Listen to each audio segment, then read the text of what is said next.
Business is a competition. You've run a great race, but the last lap is the most important. That is when you finally receive value for everything you've built. You owe it to yourself to successfully cross the finish line.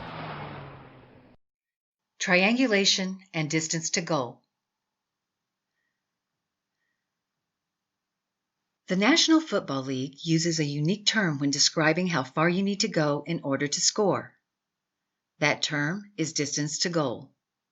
In other sports, there are midcourt stripes, blue lines, three-point lines, touch lines, and baselines, to name a few. But in no other sport except football do you measure exactly how far you have to go to score. Planning a business exit is also governed by numbers.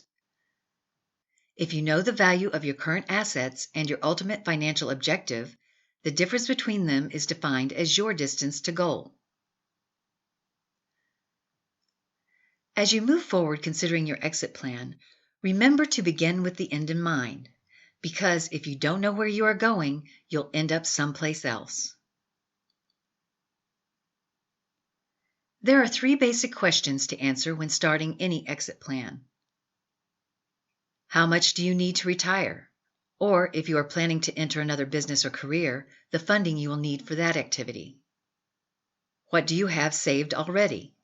And when do you think you want to walk away completely? Here is a simple way to graph your distance to goal using the ExitMap triangulation tool provided by your ExitMap affiliate. The first key number is the amount of savings you will need to retire. That will serve as your endpoint and is represented in this graph by the bags of money. We'll enter that number in our triangulation tool here. In this case, we'll use $2,700,000. Remember, this amount represents liquid assets or investments that can be spent or which will generate income. If you generate ongoing income from illiquid assets, such as real estate or royalties, that should be factored out of your objective. If you have substantial debt to pay off, say a mortgage on a second home for instance, it should be added to your total needs. The second key number is your starting point. That is the amount of liquid assets you have already. Again, we are considering savings and portfolio assets like stocks and bonds. Physical assets, cars, boats, and timeshares don't count. For our illustration, let's say you have $800,000 set aside in your retirement account. We'll enter that in our tool here.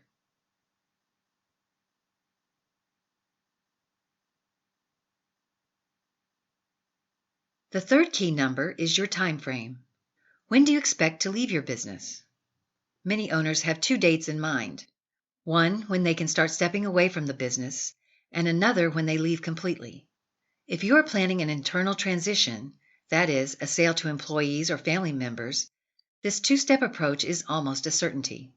If you are planning a sale to a third party, the first target date may be the transaction, and the second is when you finish the training or work through an employment agreement.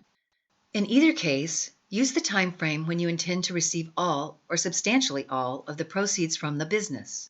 Enter it into the tool here. We'll use 5 years to start. Of your $2.7 million, some will come from the sale of your business and some from savings over the next few years.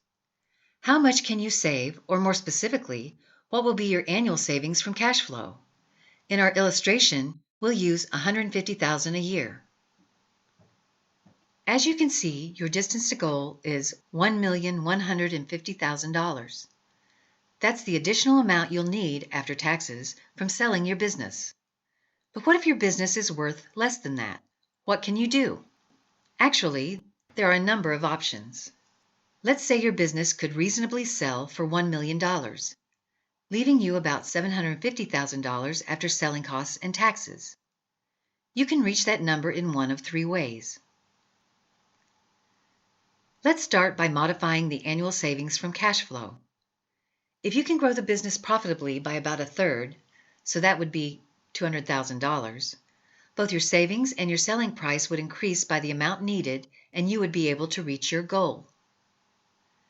Another option would be to maintain your current level of business but increase your time frame.